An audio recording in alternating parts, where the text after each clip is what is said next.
Bien sûr, donc moi c'est Johan, alors alias Indiana Johan sur les réseaux. Je suis chasseur de trésors pour Un Trésor à Paris. En fait, j'organise des jeux, c'est des jeux de piste pour découvrir la ville tout en réfléchissant. Il y a une histoire un petit peu longue, hein, mais à la base, moi, c'est juste que je suis passionné de jeux de piste. J'en fais beaucoup, jeux de piste et escape game.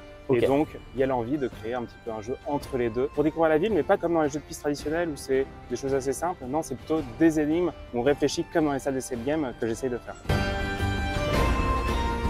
Les lieux, à chaque fois, ils sont choisis parce que c'est des lieux qui sont agréables, hein, comme le lac de Ménil. On a le jardin Luxembourg qu'on propose. Moi, j'aime bien que ce soit piéton pour éviter qu'il y ait des voitures. J'aime bien aussi que les lieux aient un nom précis. Là, c'est le lac de Ménil. On découvre le lac de Ménil à travers le jeu. Quand c'est dans le Marais, on va découvrir le Marais. C'est à chaque fois un lieu qu'on met en valeur.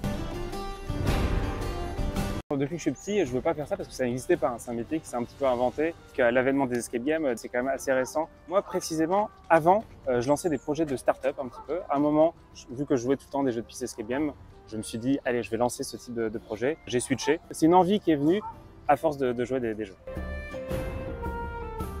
C'est bien évidemment prévu, on continue de grossir avec Un Trésor à Paris, il y a de plus en plus de lieux, c'est plein de petits points sur la carte qui se rajoutent. J'ai des lieux en tête qui vont finir par arriver à un moment ou à un autre. Et j'ai aussi des nouveaux concepts, notamment j'ai une idée de jeu de piste speed dating un petit peu en préparation. Il faudra que je trouve un lieu qui correspond à ça.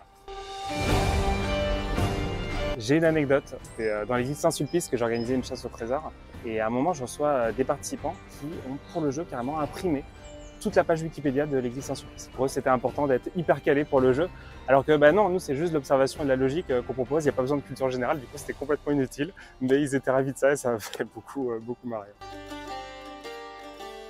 C'est adaptable à tout le monde. Alors nous, on fait beaucoup pour les entreprises, aussi pour les adultes en général, pour le grand public. Les enfants peuvent participer. Après, c'est vrai que c'est des jeux pour adultes parce qu'à chaque fois, il y a des réflexions à avoir qui sont plutôt adressées aux adultes. Donc les enfants, généralement, peuvent accompagner. Des fois, s'ils sont assez malins, ils peuvent participer aux énigmes, mais pas beaucoup plus.